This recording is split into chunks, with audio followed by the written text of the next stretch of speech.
Rebonjour tout le monde. On va bientôt lancer dans les prochaines secondes notre première conférence. Je voudrais remercier à nouveau la collaboration de la Cage, Exposité, également Agile Québec pour cette magnifique initiative des boîtes à lunch réutilisables que vous avez déposées. Elles seront lavées et réassignées à un prochain événement. Merci à tout le monde de votre collaboration là-dessus. Alors, chers amis Agile, je vais vous présenter deux gars qui sont carrément sur leur X. Olivier, c'est un ancien développeur gestionnaire qui consacre désormais son temps à faire en sorte que les gens s'épanouissent dans leur travail. Pierre, plus de 20 ans d'expérience en technologie de l'information. Il a aussi laissé derrière lui sa carrière de développeur et se consacre à temps plein maintenant sur le coaching agile. Et sa mission, c'est de réinventer les organisations, soit de les rendre agiles ou encore plus agiles. Je vous invite à faire du bruit pour nos deux prochains invités qui vont s'adresser à vous de manière très originale, car ce sont deux podcasteurs sur YouTube, entre autres. Voici Olivier Fortier et Pierre Leblanc, s'il vous plaît. Merci pour la présentation. Merci. 1, 2, testing, on nous entend? Super. Le dîner était bon? Oui, vous êtes en train de digérer. On va essayer de rendre notre présentation digeste, Pierre. C'est-tu bon? On va essayer de ne pas les endormir. Oui, voilà. Donc, comme vous pouvez voir à l'écran, je pense que vous voyez à l'écran, on est ici pour parler d'innover en s'inspirant des pirates d'autrefois, parce que les pirates d'aujourd'hui sont plus ou moins intéressants. Pour mon information, beaucoup plus que pour mon ego, combien dans la salle, avec la main, savent on est qui? C'est pour ça que j'ai dit pour mon info plus que pour mon ego, c'est pour ça. Ah oui. Donc, tous les autres, vous n'avez pas la moindre idée à quoi vous attendre. Exact. Et donc, d'ici la fin de la conférence, on vous invite à aller sur YouTube, devenir des abonnés à notre chaîne, parce qu'il faut qu'on augmente nos chiffres. On est ici pour nos metrics, that's it. Donc, c'est bon, Pierre, je n'avais pas pensé à ça. Donc, innover en s'inspirant des pirates d'autrefois. Dans innover, évidemment, on pense beaucoup à la technologie, mais il y a aussi le côté humain et le côté mindset. Hein, s'il y a un mot qu'on tape sur le monde là, en agilité, c'est de mindset. Là, on va parler de ça, entre autres, aujourd'hui. Mais avant tout, on va commencer par se présenter, parce qu'il y a plein de monde qui doivent se demander c'est qui ces deux clowns-là, et je vous comprends.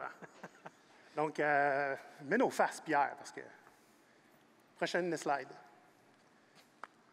Quoi? Qu'est-ce qu'il y a? Face. Face. Voilà. C'est qui face? Ah, c'est toi. Alors, Pierre, je t'invite à te présenter, parce que moi, c'est trop long.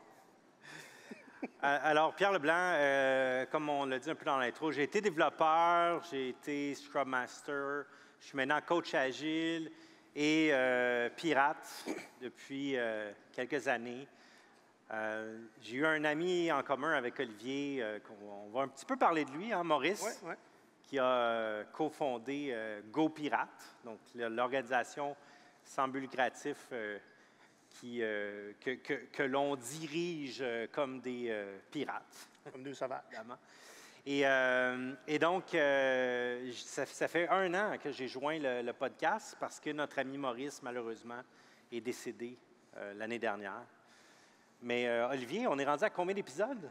On approche le 200e épisode. Hey, on a des choses à rien à dire. Hein? Pareil, 200 épisodes de podcast. Effectivement, on ne dit pas grand-chose. Puis on se répète beaucoup. Fait que ceux qui nous connaissent, ben il y a un petit peu de redondance dans notre conférence aujourd'hui. C'est correct.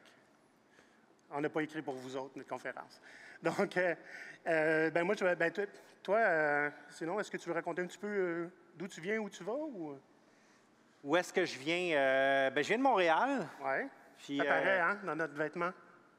Exact. On est parti, ça fait 1 semaine qu'on est parti. On est arrivé hier. C'est parce qu'on s'est trompé. On est allé virer à Rimouski avant de se rendre compte qu'on n'était pas dans le bon chemin. Non. On avait une side quest à Rimouski hier. Oui, side quest. On n'était pas là. Donc, et donc, je suis aussi entrepreneur. Donc, en 2020, juste quelques jours avant le lockdown, j'ai fondé Kanban Québec avec mon associé. Puis aujourd'hui, on continue notre mission de former les gens en agilité, en Kanban. On donne de la formation, on donne du coaching. Puis Olivier s'est joint à nous il y a un petit peu moins qu'un an. Chez Kanban Québec, puis Pierre, c'est mon patron. Puis chez GoPirate, je suis le patron de Pierre. Exact. Moi, c'est Olivier Fortier. Pierre, enchanté. J'ai été développeur front-end pendant une quinzaine d'années. Aujourd'hui, on dit ça front-end, mais à l'époque, ça s'appelait intégrateur web. Et HTML, CSS, jQuery. Éventuellement, je n'ai pas fait que ça. Je suis devenu un chef d'équipe parce que ça faisait longtemps que j'étais à quelque part. Et ça marche comme ça. Oui, puis comment dire ça poliment? Quand on m'a restructuré, Pierre, je me suis dit, tente plus de faire ça, moi, faire des sites web, non? J'avais plus de fun à faire grandir des équipes. Fait que je me suis dit, hey, comme master, ça pourrait être pas pire. Ça ne me tente pas d'être en autorité, mais ça me tente d'aider une équipe à s'organiser. Donc, on va faire ma certification. Je deviens Scrum Master. Après 2 ou 3 endroits, je suis le seul Scrum Master dans la place, dans mon nouvel emploi, et je déploie toutes mes ailes sont sorties Pierre. J'avais du fun noir. C'était le paradis. Puis, à un moment donné, ils m'ont dit, désolé, Olivier, mais le client, ça va être l'Antéchrist. Et puis, j'ai allumé à ce moment-là que l'agilité, ça ne règle pas tous les problèmes. Puis, la claque a été forte, au point où Olivier a fait « Parfait, personne ne nous traite comme des humains, je vais aller vous montrer que ça marche. » J'ai été chercher une compagnie qui voulait un gestionnaire qui s'occupe du monde, pas de la technologie, juste de s'assurer qu'ils ont ce qu'ils ont besoin pour réussir, qu'on enlève les bloquants, puis qu'on les propulse en avant. Un gestionnaire qui travaille pour le monde, pour ses employés. Ça a tellement bien marché qu'après 1 an, je me suis dit, il faut que j'arrête ça. Je m'en vais exporter ça dans le reste du monde. Et j'ai rencontré Maurice, donc mon associé, qui a été mon coach pendant un bon bout de temps. Ouais. Et que quand je souffrais beaucoup, qui a enlevé ses gants blancs, qui m'a fait dire publiquement l'absurdité de ma situation, puis il ne me l'a jamais fait oublier par la suite. Il me le rebelle en face pas mal tout le temps. Puis, tu vas endurer ça combien de temps, Fortier, encore? Donc, à un moment donné, j'ai dit, plus jamais. Puis, on s'est parti en business, Maurice puis moi. On voulait faire des entreprises qui étaient plus humaines, qui changeaient d'approche, comme on a toujours fait. Puis, on dit, il y a moyen de faire quelque chose différemment, de manière facile, ça, tu sais. Je ne peux pas croire. Je refusais de croire ça. Mais on n'avait pas vraiment une bonne accroche, jusqu'à temps qu'on lise le livre « Be More Pirate ». Là, on a compris qu'on tenait quelque chose. D'abord, Maurice était un historien de profession et connaissait les pirates de fond en comble. On s'est dit, on y va. Mais si on y va all-in. All-in. All-in. Est-ce que tu peux passer à la prochaine slide, Pierre? Donc, on a fondé GoPirate en même temps que tu as fondé Kanban Québec, janvier 2020. C'est ça. Fait qu'il n'y a pas besoin de vous dire que toutes nos pistes de clientèle sont évaporées en quelques jours, n'est-ce pas? Alors, on s'est dit, on a une connaissance, on a du temps parce qu'on n'a pas de contrat. Qu'est-ce qu'on fait avec? Bon, on s'est dit, on va faire comme le 3/4 du monde, on va se partir un podcast. Donc, on s'est dit, on va la donner, notre expertise. N'en déplaise aux coachs et consultants qui la vendent, nous, on la donne gratuit. Puis si les gens ils veulent impliquer ça chez eux, ils nous appelleront. C'était une bonne idée. On a parti notre podcast. On approche les 200 épisodes. Ils sont disponibles sur les plateformes que vous voyez à l'entrée, dans la télévision. Et puis, au final, on s'est dit, peut-être qu'il faut aller plus loin. Peut-être qu'il faut commencer à penser à d'autres formes juridiques. On a commencé à explorer l'économie sociale. Donc, on explore tout ce qui est un peu différent de comment on fait, qu'on a tout le temps fait.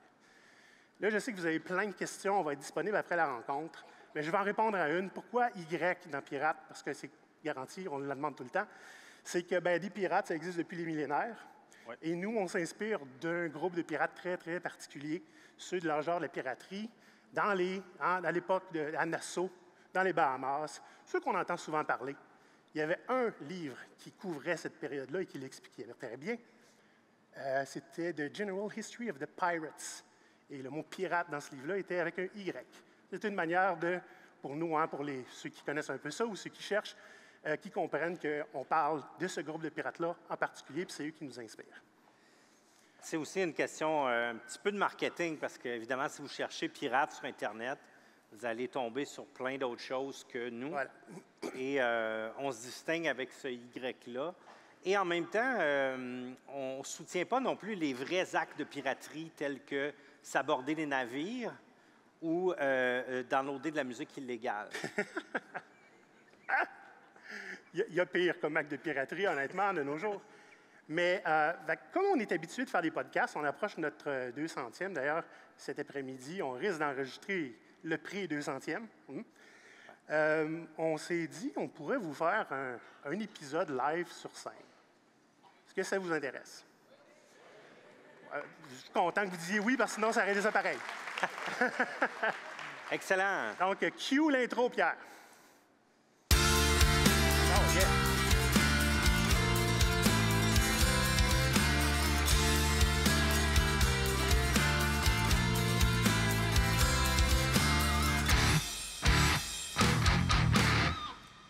Qui a trouvé de quel film hippique on s'est inspiré pour l'intro? Come on, 84! C'est Commando avec Schwarzenegger. Faites vos devoirs. Alors, Film des années 80, Ouais. peut-être la... 84, 86. Les gens sont trop jeunes, c'est pour ça. Oui, on est trop vieux.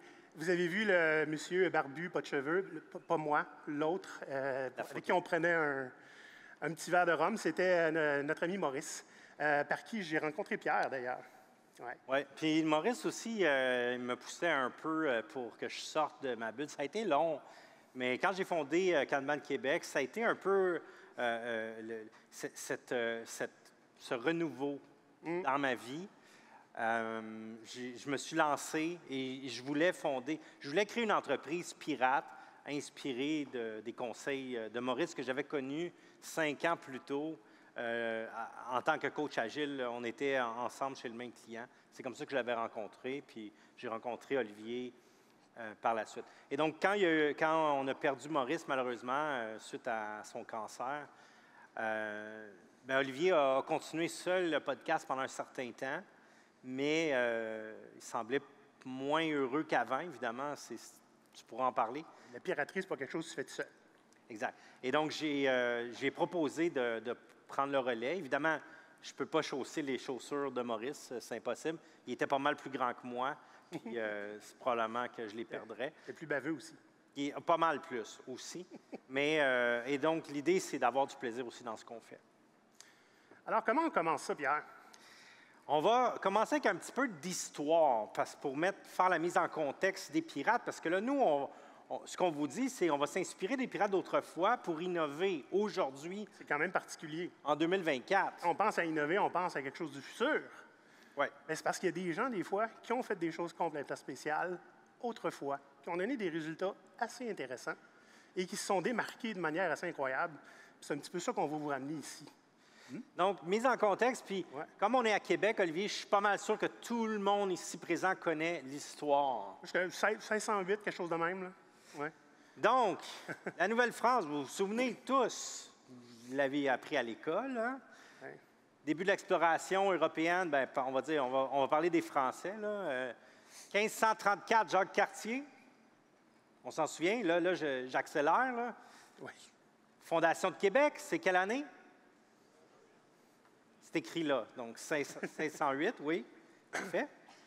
Et là, la Nouvelle-France, si on dit, l'exploration a commencé en 1534, début des années 1600, on a commencé à coloniser, et autour de 1745, on était vraiment ici à l'apogée de la Nouvelle-France.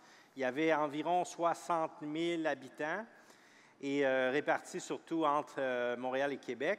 Et on avait une partie de gens aussi du côté de l'Acadie, Nouvelle-Écosse, Nouveau-Brunswick. Et évidemment, vous savez tous, les Français ont perdu la guerre de 7 ans qui s'est terminée autour de 1763. Donc évidemment, la guerre existait en Europe, mais ici en Amérique, ça s'est conclu par une bataille là, dans un parc pas loin d'ici. Je pense que vous vous souvenez de quel parc je parle. Vous étiez là. Et évidemment, il y avait les Britanniques, il y avait les Français, mais il y avait aussi les Espagnols qui se battaient tout le temps à cette époque-là. Et surtout, ils essayaient de ramener beaucoup de richesses du Nouveau Monde vers l'Europe. et ils utilisaient ce qu'on appelle le commerce triangulaire. Maintenant, si vous avez des enfants en 4e année, vous pourrez vérifier leurs connaissances ce soir, s'assurer qu'ils se souviennent des dates. Et donc, nos amis français, les Espagnols, les Anglais venaient ici en Amérique, allaient parfois dans les Antilles et pour revenir en Europe. Maintenant, c'est ici que nos pirates entrent en jeu, parce que les pirates de l'époque se servaient dans cette région des Antilles. L'âge d'or des pirates, c'était un peu avant la fin, on va dire, de la Nouvelle-France. La Nouvelle-France, donc, on a perdu la bataille, 1759, les traités, tout ça. La guerre s'est terminée en 1763. Mais de 1690 à 1730, c'est l'âge d'or des pirates. Ouais. Là, il faut dire, je vois qu'il y a des gens qui pensent, là, la main là, levée. Là. Oui, mais là, les pirates, c'était violent. Violent, ça. Comme on l'a dit plus tôt, on n'est pas des grands fans de ce que promeuvait l'époque. On va juger les pirates par les valeurs de leur époque. C'est-à-dire que, bien sûr, aujourd'hui, le pillage, les meurtres et tout ce qui vient avec, l'analphabétisme, parce qu'ils étaient la plupart analphabètes, ce n'est pas des choses qu'on appuie. Ceci dit, il faut dire, à l'époque de l'âge d'or de la prêtrise, 1690 à 1730, piller des villages et tuer tous ses habitants, brûler la ville puis être analphabète, c'était la norme. Okay? Les gouvernements faisaient tous ça et des fois même donnaient des permis. Tiens, tu peux aller piller en mon nom. On appelait ça des corsaires. Eux, ils avaient le droit, ils avaient le permis légal de piller et de violer. Okay? Les pirates, ils ont juste décidé de le faire à leur compte. Ce qui a fait d'eux, évidemment, des ennemis à abattre. C'était essentiellement admettre que la couronne est superflue dans notre vie et que la monarchie, on n'en a pas besoin. Donc, c'est pas très surprenant à l'époque qu'ils sont disparus. Ils ont ouvert la chasse aux pirates et qu'en une quinzaine d'années, c'était terminé. Bien, en fait, peut-être qu'il y en a parmi vous qui ont déjà fait ça, c'est-à-dire vous avez quitté un emploi puis vous avez dit, bien, je vais me partir en affaires, puis je vais faire sensiblement la même chose. Bien, c'est un peu ça que les pirates ont fait. Ouais. Parce qu'ils travaillaient pour les 3 grandes puissances, nommées un peu plus tôt, et bien, quand on n'a plus eu besoin d'eux, on les a juste laissés aller. C'était au vidange. Donc, ce qu'ils ont fait, ils ont dit, bien, nous, qu'est-ce qu'on fait de mieux? Bien, on est capable de piller des bateaux. On va continuer à le faire, mais à notre compte. Et ce qui est important aussi, parce qu'on a une image très hollywoodisée du pirate, que si je demande à quelqu'un, capitaine pirate, c'est nécessairement quelqu'un qui crie après tout le monde puis qui tue tout le monde. Faux. Faux. Alors, j'avais un historien, mais il n'est plus avec nous pour nous l'expliquer, mais faux. On va en parler dans la présentation, mais les pirates ont simplement décidé de ne pas reproduire ce qu'ils n'aimaient pas dans la marine marchande et militaire. Donc, ils se sont dit, on se libère, on n'est pas pour faire la même chose.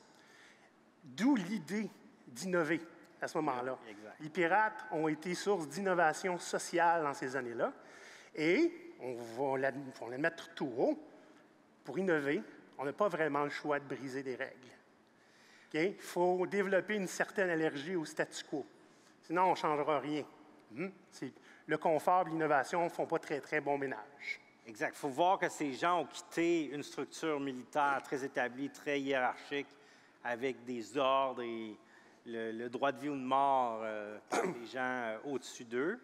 Et ils ont décidé de s'auto-organiser et de gérer leur propre navire. Et donc, pour ça, il fallait en quelque sorte briser des lois de l'époque, et ils sont devenus des hors-la-loi. Donc, pour nous, on ne vous dit pas, évidemment, briser des lois. Ne soyez pas hors-la-loi, continuez de vous arrêter au feu rouge, puis si vous venez à Montréal, ne tournez pas à droite sur les feux rouges, c'est interdit. Mais suivez ces règles-là, ça va bien aller. Mais par contre, dans vos entreprises, s'il y a des processus, surtout des règles inutiles ou des choses qui vous mettent des bâtons dans les roues, qui vous ralentissent dans votre travail, peut-être ça vaut la peine, parfois, d'ignorer ces règles-là, voire de les briser pour les remplacer par d'autres règles qui font du sens. L'idée, ce n'est pas évidemment de briser des règles pour le plaisir de le faire. Ça s'appelle se mettre dans le trouble. Puis, ben, généralement, on fait pas long feu. Hein? Donc, l'idée, c'est évidemment, on brise une règle pour essayer de la remplacer par une qui fonctionne mieux, qui est mieux adaptée à notre contexte et qui, si possible, aide l'entreprise à aller vers ses objectifs. Donc, ça, c'est comme un petit peu la poutre qui tient toute la patente. Hein? Si on n'est pas prêt à briser des règles, c'est-à-dire à faire les choses différemment, à refuser de faire comme tout le monde fait, on ne pourra pas innover. On n'a pas la mentalité qui est nécessaire pour innover. Il faut prendre des risques. Exact. Là, on va parler du capitaine. Donc, comme je vous disais plus tôt, le capitaine, évidemment, on a la perception que le capitaine d'un équipage pirate, c'est une espèce de tyran absolu. En fait, c'était le cas dans la marine militaire et souvent marchande. Donc, le capitaine de la marine militaire, s'il décidait que, je ne sais pas moi, si tu étais blessé, Pierre, Ouais. si tu étais blessé, tu ne servais pas à grand-chose, tu étais une bouche à nourrir pour rien. Alors, c'était pas rare qu'on te faisait faire une petite saucette, puis qu'on ramenait l'échelle, parce que ben, tu ne servais à rien. Donc, ce n'était pas exactement des conditions, hein, tu sais, là, avantages sociaux intéressants, non, c'était pas ça. Le capitaine avait absolument le pouvoir sur tout ce qui était premier maître à bord avant Dieu. Hein. S'il décidait de te payer, ben, tu disais merci, monsieur, puis il t'espérait qu'il soit de bonne humeur une couple de semaines plus tard. Tu sais. Exact. Et souvent, dans la marine militaire, ces pirates étaient des nobles. C'était des gens de la haute société qui étaient devenus militaires et qui étaient gradés, alors que les marins communs étaient des gens...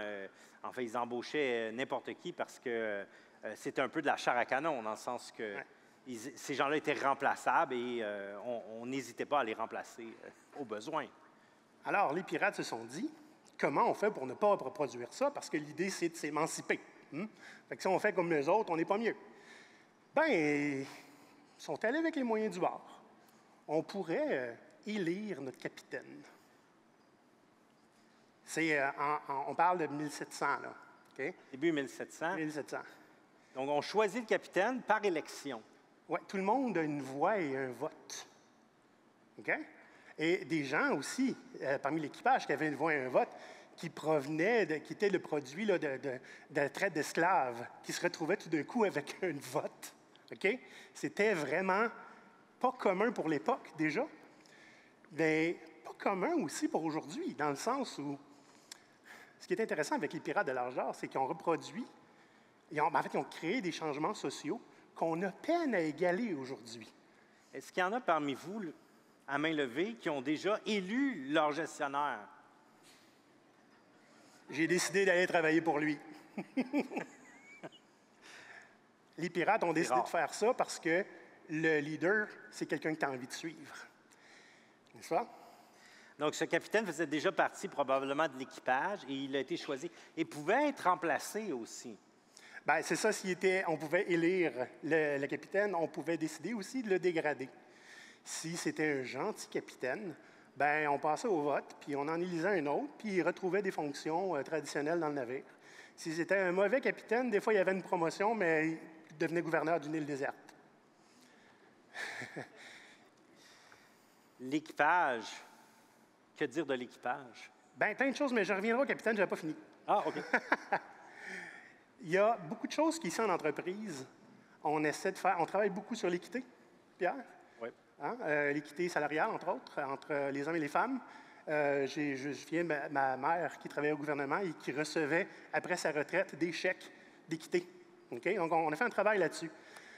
Mais on était quand même loin des pirates en termes d'équité. Ouais. Capitaine pirate, Pierre, ça gagnait entre 4 et 8 fois le salaire du marin. Et salaire voté par l'équipage. Salaire voté par l'équipage. Bon, aujourd'hui, sans les nommer, il y a une compagnie, ça commence par MEC, ça finit par Donald, que le CEO gagne 1200 fois, hein? 1200 fois le salaire moyen. 1200 fois le salaire moyen des On sait employés. pourquoi. Il travaille 1200 fois plus fort que tout le monde. Probablement. Est-ce qu'il y en a beaucoup chez vous, des managers qui travaillent 1200 fois plus fort que vous? Personne qui lève la main. On les a fait monter sur le stage. Donc, le capitaine, il avait ça. Son unique but, by the way, le capitaine, son objectif, c'était pas de diriger le bateau. C'était de trouver des pistes de prospérité pour l'équipage. Ça veut dire que, écoute, va falloir que tu nous trouves un plan, puis quelque part à attaquer, sinon on te remplace. Fait qu'il fallait qu'il livre. Hein? Il n'y avait pas le choix. Donc, le capitaine était là pour aider à ce qu'on garde le cap. Ouais. C'était plus un leader qu'un gestionnaire. Le seul moment où le mot du capitaine avait loi, OK? Où il n'y avait aucune argumentation, il fallait appliquer immédiatement son ordre, c'était lors des combats. Quand il y a danger de mort, on écoute le capitaine, ce n'est pas le temps de passer au vote. OK? Tu peux aller à l'équipage, Pierre. L'équipage. L'équipage pirate. Donc, c'était des gens, c'était très éclectique. Il y avait des gens un peu partout. Il y avait des Français, des Espagnols, il y avait des Américains, il y avait des Anglais, il y avait toutes sortes de monde. Il y avait des femmes. Femmes, il y avait des femmes. C'était du proto-féminisme, dans le sens où, à l'époque, dans la marine militaire et marchande, tu ne peux pas avoir une femme à bord parce que les hommes ne savent pas se tenir. Bien, dans les pirates, il y a eu des femmes. Je ne vous dirais pas que c'est une 50 OK, loin de là. Mais c'est plusieurs capitaines qui ont navigué avec des femmes toute leur carrière. Jack Rackham, entre autres, qui est connu pour avoir inventé le Jolly Roger, entre autres, hein, le drapeau pirate là, avec les deux épées en dessous. Donc, lui, il a fait campagne avec des femmes presque toute sa vie. Donc, 2, 3, 4 femmes sur son navire. Alors que, à la même époque, sur la marine marchande ou même militaire, c'était interdit d'amener des femmes à bord parce que ça portait malheur. L'équipage pirate, il faut dire que tu n'embauchais pas ça sur LinkedIn. Dans le sens où c'était pas un poste sur lequel tu appliquais et tu disais « Ah, peut-être qu'ils vont me rappeler ».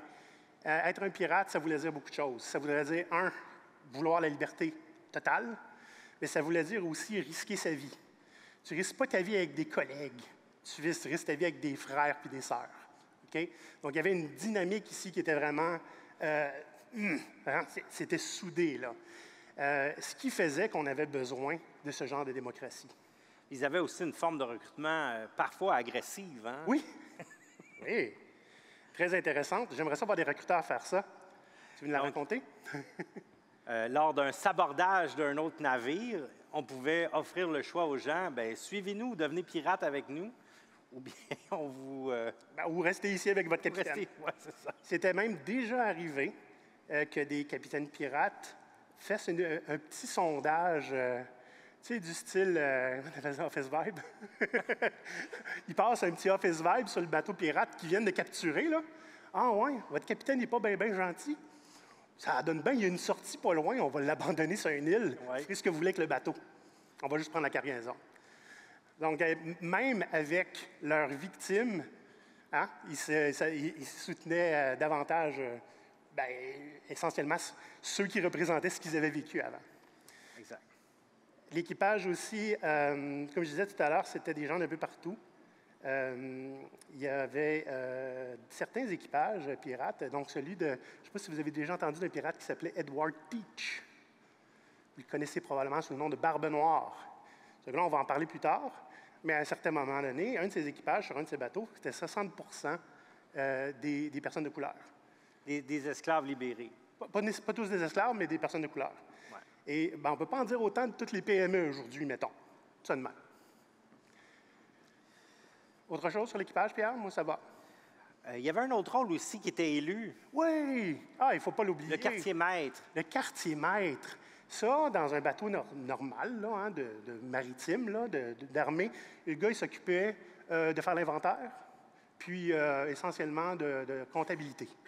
C'était un peu un contremaître sur le bateau. Mais chez les pirates, qu'est-ce qu'on a décidé de faire? Bien, tout d'un coup, que le capitaine, même si on l'a élu, il devient... il fait un petit peu la tête enflée, puis il fait un petit power trip. Donc, le quartier-maître protégeait l'équipage du capitaine et amenait parfois les mauvaises nouvelles au capitaine suite à nos sondages à l'intérieur de l'équipage. Office Vibe, ouais. Donc, c'est le porte-parole de l'équipe. Ouais. Et son rang avait été élevé à l'équivalent de celui de capitaine. Salaire voté également, hein, pour représenter ce genre de responsabilité. Donc, l'équipage, non seulement votait pour son capitaine, mais votait aussi pour le gars qui allait sortir le fouet quand ça ne travaillait pas assez vite. C'est vrai. Hein? Donc, ce gars-là, l'équipage, ou cette femme-là, le quartier-maître était la personne qui donnait des tapes dans le dos pour dire bravo, qui sortait le rhum quand c'était le temps de fêter et qui donnait des coups de pied au derrière quand ça allait pas bien. Ça serait aujourd'hui l'équivalent peut-être du chef d'équipe ou Scrum Master. peut-être le Scrum Master. Oui. Ouais. Est-ce qu'il y en a beaucoup des Scrum Masters qui ont été élus? Non? Oh, tu pensais qu'on était un pays libre, démocratique. Alors, voici, pour mettre en œuvre votre mentalité pirate aujourd'hui, C'est le menu, c'est notre menu. dans l'objectif d'innover, on a parlé de la première règle qui est la base, briser des règles inutiles. Donc, dans votre organisation, s'il y a des choses qui ne tournent pas rond, des choses qui vous mettent des bâtons dans les roues, c'est peut-être le temps de modifier ces étapes de processus ou ces règlements ou peu importe. Donc, ça, c'est la base. Maintenant, on a 4 autres éléments qu'on va discuter. Et qui sont les principes fondateurs de GoPirate aussi. Qui sont nos principes fondateurs. Gardez le cap, la fortune sourit aux audacieux, soyez impossible à ignorer et forgez votre propre légende. C'est ce que les pirates faisaient. Oui. Et c'est ce qu'on vous propose de faire aussi. Garder le cap, qu'est-ce que ça veut dire? Bien, vous avez sûrement déjà entendu parler de Start with Why, commencer avec votre pourquoi, Simon Sinek. On parle de vision, de mission, de raison d'être. Donc, garder le cap, ça veut dire il ne faut pas perdre de vue cet objectif-là. Et quand on parlait du capitaine, le capitaine, il est là justement pour aider à garder le cap. Donc, votre gestionnaire, votre leader dans votre organisation devrait être là pour aider l'organisation à se diriger vers le but, vers le butin. Oui. Le butin, le cap, le butin. Alors, le cap, si j'imagine, c'est de faire le plus d'argent possible. Faire de l'argent, ce n'est pas un objectif. C'est une conséquence. C'est juste la conséquence du fait qu'on a des organisations à but lucratif. Et même les organisations sans but lucratif doivent être financées d'une certaine façon. Donc, quand on parle d'argent, l'argent, c'est jamais la mission ou la vision de l'organisation. Non. L'organisation a une vision, une raison d'être qui est là pour changer quelque chose dans notre monde. Faire de l'argent, c'est... Ça vient avec. Ça vient avec. C'est ça. Ça vient avec. Mais ce n'est pas ça l'objectif. Ce n'est pas des organisations lucratives sans but. Non, ça prend un but, ça prend un objectif. Le lucratif vient avec, mais ça prend d'abord et avant tout une raison d'être. Donc, et il faut garder le cap. Donc, en fait, quand on piétine sur nos valeurs, quand on déroge de notre mission, ça devrait faire mal. Il faudrait qu'on se sente sale. Si ça ne fait pas ça, ça veut dire ou bien les employés se sentent pas concernés par la mission, ou bien encore que la direction ne se sent pas concernée par la mission, parce que des fois, c'est la direction qui fait des petits plis sur les plans. Tu sais, la valeur transparence est super importante, sauf quand c'est le temps de dire quelque chose. Exact. Donc, des fois, c'est ça. Il faut qu'on se ramène à nos valeurs, les vraies valeurs, les principes de base par lesquels on vit, pour prendre une décision. Et idéalement, puis allez-y à petit feu, là, vous devriez remettre à l'ordre vos dirigeants qui dérogent de la mission de l'entreprise. Si vous croyez à cette mission, si vous croyez à la vision et aux valeurs de l'entreprise, mais que vous avez un dirigeant qui en déroge, essayez. Vous viendrez nous dire comment Il faut les ramener.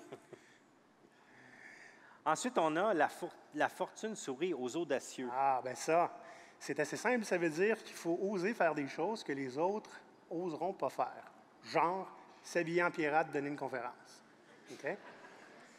Ce qu'on veut dire par là, en fait, c'est que, comment dire, il faut oser.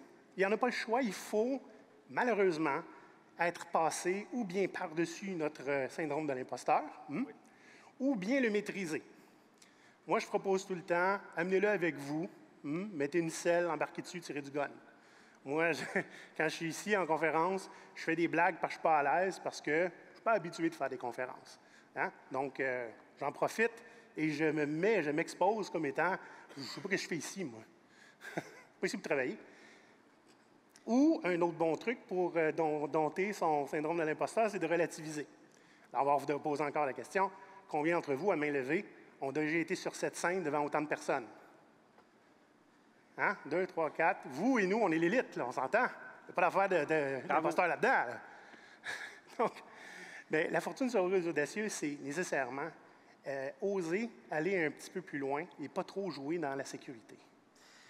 Il y a une expression, Olivier, qui m'interpelle, qui me fait penser à ça, c'est « Il n'y a personne qui nous a dit que c'était impossible, donc on l'a fait. » On l'a fait. C'est qui? C'était Mark Twain, je pense, qui avait dit ça.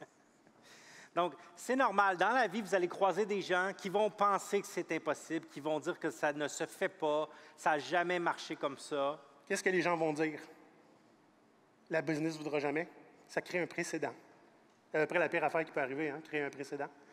Donc, ce sont des gens qui se mettent eux-mêmes des bâtons dans les roues. Et ça, vous ne pouvez pas empêcher les gens de se mettre des freins. Par contre, vous pouvez éviter de vous en mettre à vous-même. Et si ça ne marche pas pour vous à cet endroit, peut-être essayez ailleurs ou essayez en brisant des règles. Et puis, ben, en gros, hein, comme l'avait dit notre cher Wayne Gretzky, je manque tous les lancers que je ne tente pas. Exactement. C'est ça. Soyez impossible à ignorer. Si j'étais habillé comme lui, vous m'ignorez, vous, hein? Ça serait difficile de me manquer. Donc, être impossible à ignorer, c'est un petit peu la même chose que porter une chose de pirate, faire des conférences. L'idée, c'est, tu sais, quand il y a un problème, Pierre, des fois, je regarde là-bas, puis le problème, il n'est plus là. C'est magique. Ouais? Il y a quelqu'un qui me le remet d'en face après, puis le problème, il y revient. Ouais. Je devrais le blâmer, la personne, pas le problème. Hein? Donc, l'idée, c'est, pour pouvoir faire une différence, des fois, il faut juste être ostentatoire. Ostentatoire, vous savez, qu'est-ce que ça veut dire? Hein? Ça veut dire qu'il est très, très visible. Comme nous, en ce moment, comme le capitaine qui est là avec ses plumes dans le derrière, l'idée, c'est difficile d'ignorer. C'est difficile d'ignorer des gars sur YouTube déguisés en pirates. C'est ça le but. Au début, on s'est demandé, Maurice et moi, est-ce qu'on se déguise en pirate? Parce qu'on va avoir l'air fou, là. Puis Maurice s'est dit, ben, ouais, puis t'aimes-tu mieux pas avoir l'air fou, puis que personne parle de toi, puis personne n'écoute tes affaires? Fait qu'il y avait un point. Et notre costume, c'est aussi une manière de nous rappeler qui on est et pourquoi on le fait. Donc, être impossible à ignorer, c'est entre autres ça. Il y a plein de gens qui ont dit, j'ai jamais écouté votre show, mais je vous ai vu passer sur LinkedIn. Hein? C'est exactement ça. Donc, évidemment, ça ne veut pas dire de s'habiller de façon flamboyante comme notre ami ici à l'écran ou même en pirate. Quoi qu'on vous encourage à le faire. Essayez-le, peut-être au moins à l'Halloween. Les gens essayez, rient. puis... Les gens rient. Mais l'idée, c'est être impossible à ignorer. C'est faites parler de vous. S'il faut, faites un podcast comme nous, on le fait. Écrivez un blog. Faites des conférences. À force de sortir de votre zone de confort et de faire parler de vous, de raconter votre histoire, bien, on va finir par vous connaître. On agrandit la zone de confort par la fin même. Et ça va vous ouvrir des portes. Je vais vous donner un petit exemple ici d'une équipe que j'ai eue. En fait, je ne l'ai pas eue, mais elle était tout à côté de moi, qui était très performante, 3-4 personnes. Et moi, j'avais une équipe qui avait beaucoup plus de difficultés, elle était nouvelle. Les 4-5 premiers sprints, c'était pas super bien passé. La courbe d'apprentissage était assez élevée. Et ça faisait 3-4 sprints que j'allais raconter au directeur. Bon, tu sais, voilà un petit rapport de ce qui s'est passé dans le sprint, là, on n'a pas livré, non, mais ça s'améliore, voilà. Puis, à un moment donné, on a livré notre premier sprint au complet et ça a sorti le champagne. Les directeurs qui sont venus nous féliciter. L'équipe à côté a dit non, on réussit tout le temps nos sprints. Jamais personne qui vient nous dire bravo. Mais c'est parce que personne ne le sait. Hein? Être ostentatoire, c'est être transparent. Autant avec les bons coups que les mauvais coups. Mais une fois que tu martèles tes bons coups, à un moment donné, ça se sait. Célébrer les réussites, c'est important. Les échecs. Puis aussi, comment on a fait pour les rattraper, pas juste faire des échecs. Exact. Donc, ça, c'est une manière de devenir ostentatoire. Vous faites des bons coups, vous essayez des choses, faites un petit lunch and learn pour en parler. Ça peut être aussi simple que ça. OK? Puis, ça, si on parle pour les individus, mais pour des équipes, des entreprises, c'est bon aussi, là. OK? Il ne faut juste pas prendre pour acquis qu'en faisant, en faisant comme tout le monde, puis qu'en le faisant en silence, on va se démarquer. Ce ne sera jamais le cas. Donc, quelques petits exemples ici. Olivier, je pense que les images parlent d'elles-mêmes. C'est des graffitis qui ont été faits sur l'asphalte pour... Pour porter un message. Exact. Fait que ceux de gauche, hein, c'est des gens qui étaient vraiment tannés d'avoir des nids de poules. Puis ils se sont dit, ben, on fait les demandes, il ne se passe rien. Comment est-ce que je peux rendre le problème tellement absurde qu'il est impossible à ignorer? Celui du bas, il est gentil et doux. Il a planté des fleurs dans le nid de poule. Celui en haut, on le voit moins, là, mais il a dessiné des phallus. Et ça a pris apparemment moins de 24 heures pour que ça soit patché. C'est ça. Ça faisait des semaines et des semaines. Ça faisait un bout de temps que ce n'était pas patché, puis ça n'a pas été long. Hein? Ça n'a pas été long. Quelques heures pour que ça soit réparé. Puis à droite, c'était une ville qui était simplement tannée de demander une piste cyclable de ne pas l'avoir. Bien, ils ont sorti une canette de peinture, puis ils s'en ont fait une. Et la ville l'a laissé là. Forgez votre propre légende. Parlez de vous, racontez votre histoire. Hey. C'est ce que les pirates faisaient. C'est ce qu'on est en train de faire. Et c'est ce que Barbe Noire faisait. Barbe Noire était tout un cas. D'abord, lui, il avait compris que être pirate, ben, c'était dangereux. Et que ben, des fois, tu perds des membres, pas juste comme des employés, mais des membres. OK? Et que, ben, comme on l'a dit tantôt, tu ne vas pas recruter sur LinkedIn quand tu es un pirate. Donc, le meilleur moyen de ne pas perdre des membres d'équipage, c'est de ne pas combattre. Alors, il a décidé de militariser son marketing, hein, de weaponiser son marketing. D'abord, souvent, si vous allez regarder dans des gens qui parlent de marketing, ils vont dire le premier marketing global, Coca-Cola, I beg to differ. En 1700, quand tu voyais ce drapeau-là, tu savais à quoi t'attendre. C'était du marketing global. Donc, le drapeau de pirate était très, très ostentatoire et racontait aussi une légende. Donc, le drapeau, en fait, c'est comme un logo. Hein? C'est un logo qui est vraiment cool. Chaque bateau en avait un. Pardon? Chaque bateau avait un drapeau. Donc, chaque navire, en fait, on se souvient beaucoup des pirates avec le drapeau typique, le crâne avec les ossements en dessous, ou parfois c'est des épées. Mais il y en avait probablement des dizaines de variations de ça. Mais à chaque fois, c'était noir ou rouge. C'était visible de loin. Donc, quand deux bateaux se rapprochaient un de l'autre, bien, souvent, on regardait au télescope, OK, c'est quel pavillon, autrement dit, quel drapeau est utilisé pour ce bateau-là. Est-ce que c'est des alliés? Est-ce que c'est des ennemis? Mais quand les gens voyaient le drapeau noir, je pense que leur pantalon devenait brun. Pourquoi? Bien, parce que on racontait des histoires de pirates dans les journaux en Angleterre et probablement ailleurs en Europe. Leurs histoires étaient racontées, étaient transmises.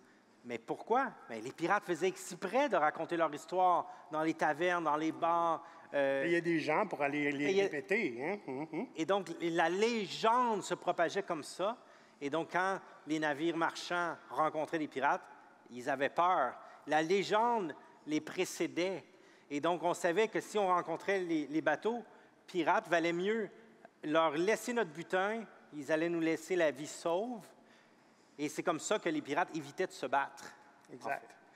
On a oublié un petit bout tantôt, mais je vais en parler maintenant, c'est un bon moment. Quand on parlait d'équipage, les pirates, une autre des innovations qu'ils ont faites, c'est qu'ils ont essentiellement inventé l'assurance personne, une proto-assurance personne. À l'époque, il y avait de l'assurance sur les cargos. La cargaison est importante, pas les marins. Okay? Donc, les pirates, bien, quand tu avais le butin, il y avait tout le temps une part réservée à des pirates qui avaient été blessés. Parce que le but, ce n'était pas de les remercier parce qu'ils étaient plus bons. On voulait qu'ils continuent à faire membre de l'équipage. Des fois, ce n'était pas possible. Mais on trouvait un autre rôle pour eux, informateur, par exemple, etc. Et donc, c'était essentiellement les premiers à avoir proposé des assurances si tu avais un accident physique dans les exercices de tes fonctions. On voit ici, recule Pierre, on voit Barbe Noire, qui a l'air assez sain d'esprit. C'est pas pour rien. La légende de Barbe Noire, entre autres, a été écrite par ses victimes. Hein? Barbe Noire, lui, faisait quelque chose de très spécial aussi, justement, pour fueler sa légende. C'était qu'il se mettait des mèches de canon dans les cheveux et la barbe. Et avant d'aller parler à des alliés ou à des ennemis, hein, en négociation, il les allumait. passait pour un fou furieux. Mission accomplie. Il y avait 6-7 pistolets. C'était vraiment quelque chose. La plupart des historiens s'entendent pour dire qu'il y a eu un passé militaire, il a probablement tué des gens dans la milice, mais pendant son époque où il était pirate, la première personne qui l'a tué, c'était lors de son combat mortel où lui, il est mort. Il n'a probablement pas tué personne pendant qu'il était lui-même capitaine, lui-même de ses propres mains. Peut-être que ses matelots l'ont fait, mais pas lui. Donc, Pierre. Alors, Olivier, on va commencer à conclure. On va aller très vite. Ça, là, c'est... Hein, on fait un show, puis on est pas notre affaire. Fait qu'on a tout le temps un petit peu du bonus, des fois que c'est trop court. Fait que je vais vous le faire en accéléré. C'est du bonbon. Hein? Convaincre n'importe qui de n'importe quoi. Je veux dire, gratuit, là. Je ne charge rien. Évidemment, quand on dit ça, il faut gérer un petit peu les attentes. Hein? Dans le meilleur des cas, on va avoir un nom, mais informé. Mais ça, c'est une manière, ce que vous faire ici, là, que je vais vous montrer, de vous approprier votre narratif pour pouvoir, un, être impossible à ignorer, et deux, être capable de forger votre légende. Parce que le seul moyen de faire ça, tu dois être en contrôle du narratif. Si on est passif, c'est les autres qui sont en contrôle du narratif. Alors, un petit truc, c'est pas infaillible, mais ça donne des meilleurs résultats que envoyer à son patron. « Ouais, boss, je peux-tu avoir cette formation-là, s'il vous plaît, merci. » Et après ça, c'est demander pourquoi on n'a pas de réponse. Hein? Quand on a fait ça, je veux une formation, puis tu checker ça, merci. On a, bien d'abord, notre boss, il y a autre chose à faire. Peu importe c'est qui vous voulez convaincre, un boss hein, ou une équipe ou un collègue. Il y a d'autres choses à faire. Vous venez lui ajouter du travail. Le travail d'aller vérifier c'est quoi les budgets, on a-t-il besoin de ça, qui c'est qui va en bénéficier. Hein? Toutes les affaires plates qu'il faut faire quand on reçoit une demande. Puis, en plus, bien, vous venez lui donner la balle. Donc, comment faire pour être en contrôle de la balle dans ce processus de convaincre quelqu'un? Bien, la première étape, c'est de faire preuve d'empathie. Qu'est-ce que je veux dire par là? C'est que si, toi, Pierre, qui est mon patron, chez Kanban Québec, je veux te convaincre de quelque chose et que je sais que tu t'en vas là-bas. Puis moi, je n'arrête pas de te proposer quelque chose qui s'en va là-bas. Est-ce que tu me dises non? Exact. Donc, l'idée, c'est, sans nécessairement être d'accord avec l'idée d'aller là-bas, il faut que je comprenne que Pierre va là-bas.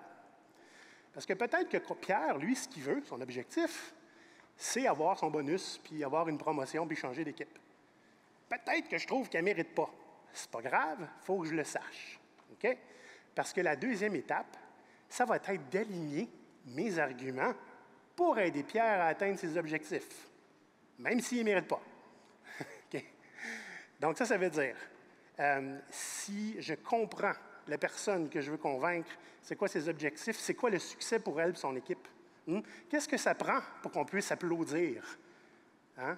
Et puis, comment tu comptes t'y rendre?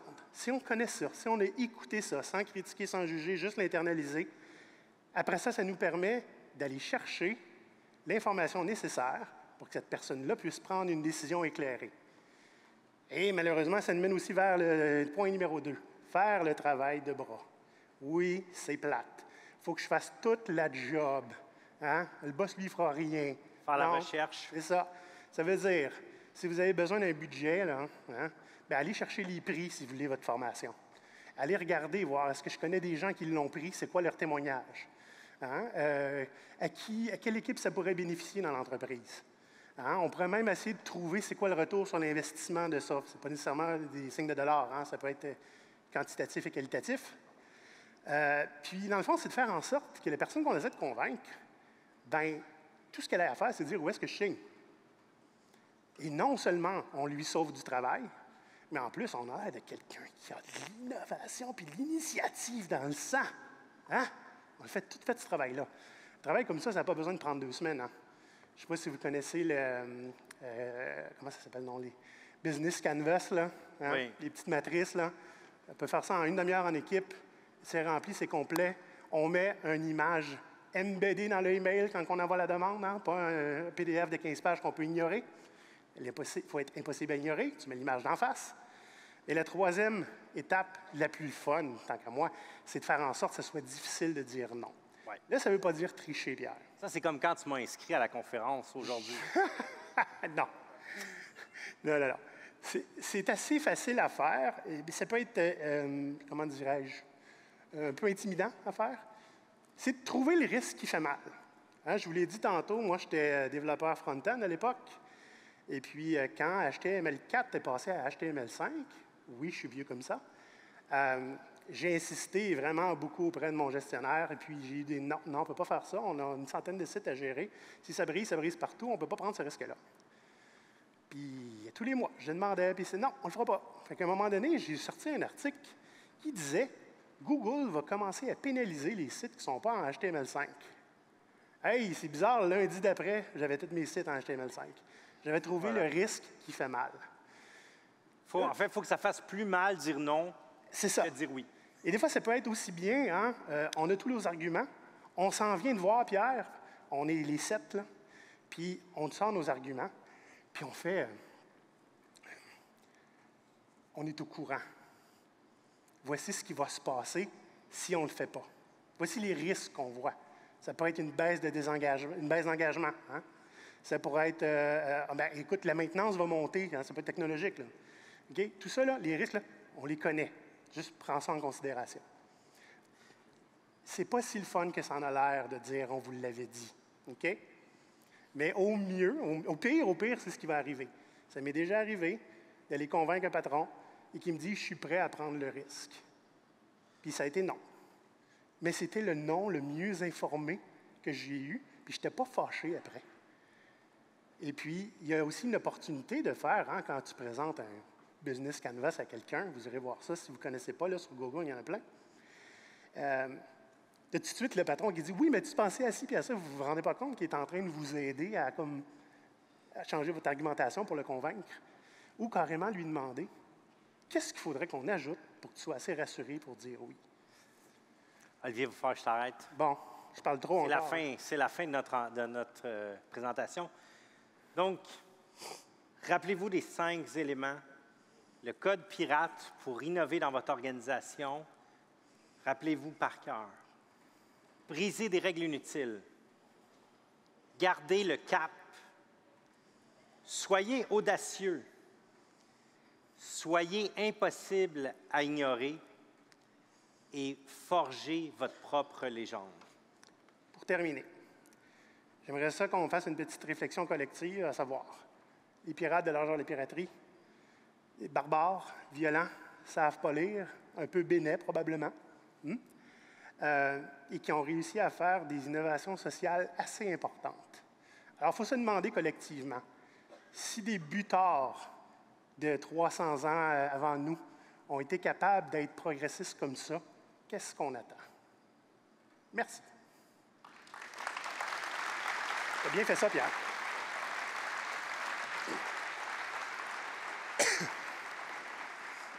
Merci beaucoup, messieurs. En passant, les fêtes de la Nouvelle-France, c'est du 7 au 10 août 2025.